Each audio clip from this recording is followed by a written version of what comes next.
Welcome back to Everyday Economics, a podcast that helps you learn about the economic world happening around you every day. I'm your host, Chris Krug, president of the 501c3 nonprofit Franklin News Foundation. Everyday Economics is a production of America's Talking Network. You can check out all of our great podcasts at americastalking.com. To support Everyday Economics and podcasts such as this one, please make your tax-deductible charitable contribution by clicking the link in the show description. We're recording today's episode on Monday, February 27th. And joining me as always, my friend and colleague, Dr. Orphe Divounguy. He's a PhD economist. Dr. O, I'm looking at the real estate market anecdotally. I'm following some things and I'm seeing things picking up. Interest rates are still high, but there's some stuff going on in the market. I'm not going to ask you to make sense of that because I think it's what we're seeing is maybe the fruition of the January surge in mortgage applications. That's right. I think we're seeing a housing market that's healing, but healing very slowly. In order to get a full healing of the housing market, we're going to need inventory to increase a lot more than it has already. But interest rates are still high. 6.5% for 30 years, 5.76 for 15 years. If you have to move now, that if you are being told that you have to move now, how do you do it? If you're the buyer, how do you do it? If you're the seller, how do you get out in the best shape that you can if you have to make a transaction now under less than optimal conditions? Yeah, absolutely. I mean, this is the challenge, right? If Zillow research shows that 71% of sellers end up buying again. So you're probably going to have to start by selling your home.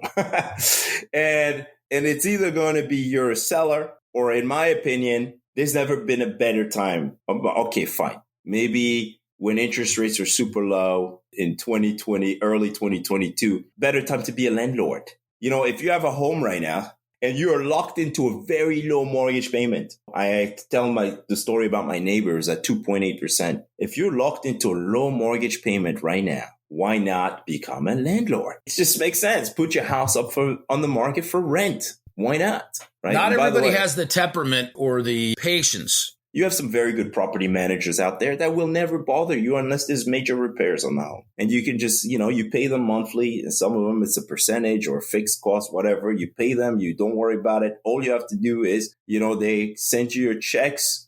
You pay your mortgage. And occasionally there's some maintenance that you would have done anyway on the home if you lived in it. But anyway, that's just what I would do. But if you really want to sell, I would recommend downsizing. Today, you can still, and by the way, when I say downsize, I'm not talking about downsizing your size of your home or anything. Nowadays, you can still take some of that home equity. People are sitting on record home equity. When you sell, take some of that money you've made and go out and put a bigger down payment in order to keep your monthly costs low, right? You could do that. The other thing you could do is, look, people have forgotten completely about the adjustable rate mortgages. Yeah, but with good reason. I mean, anybody that lived through the economic downturn is probably terrified of getting into the ARM world. Of course, but how much more are interest rates going to go up, right? We know the Fed's near that terminal rate, maybe 75 basis points, right? So, it depends, but I don't think your ARM's going to go up a lot more than it has already, If you were in an ARM, at the start of 2022, you're in trouble. But anyway, you put a bigger down payment, there's record home equity out there. I think a lot of people can move today. And maintain a decently low monthly mortgage payment. That's advice for sellers.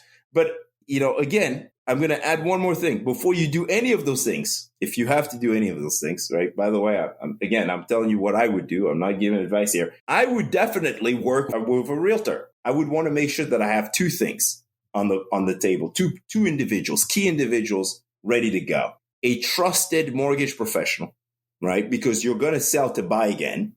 You want to get a trusted mortgage professional who's going to help you figure out what it is that you can afford, lay out all the options for you. You have a lot of builders who are giving people rate buy downs today, right? So you could actually really get a discount. If you're going out and buying a new home, a brand new home, you could get you can get discounts from builders who, by the way, are sitting on lots that they're still building on.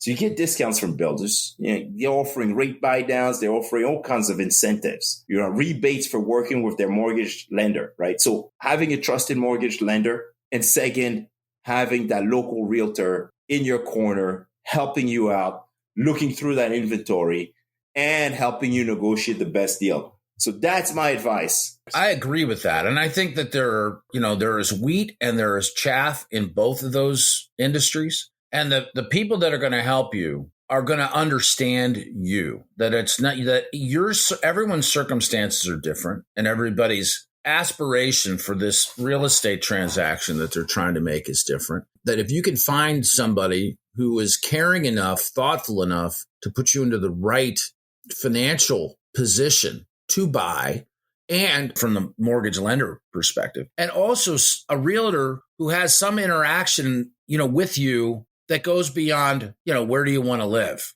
But it's maybe not that easy. Maybe not, but that's why you have to spend the time to do a little bit of research. I think it's important to do a little bit of research. But, a lot of sellers have bought before, right? They're sellers because they've bought before. And a lot of them have these relationships already, which is a good thing, to have relationship with people that can help you. I think it's important. So yeah, I think that's my advice. I think you have markets that are still doing well because they're relatively more affordable. In the Midwest, for example, some markets, even in the Northeast, we have a lot of people moving to the South, to the Georgias and Tennessees and Floridas, because they're relatively more affordable than the markets where everybody used to want to live, right? In the Southwest, in California, or in the Northwest. People in Seattle and Phoenix, Arizona, and all the California markets, they're sitting on a lot of real estate of home equity, and they can move to the other side of the country, no problem. And so I think those are the movers that we're going to see a lot of, and the types of moves we're going to see in 2023. Enjoyed the conversation as always. For Orphe Divounguy, this has been Chris Krug. Subscribe to Everyday Economics and dozens of other quality podcasts at americastalking.com.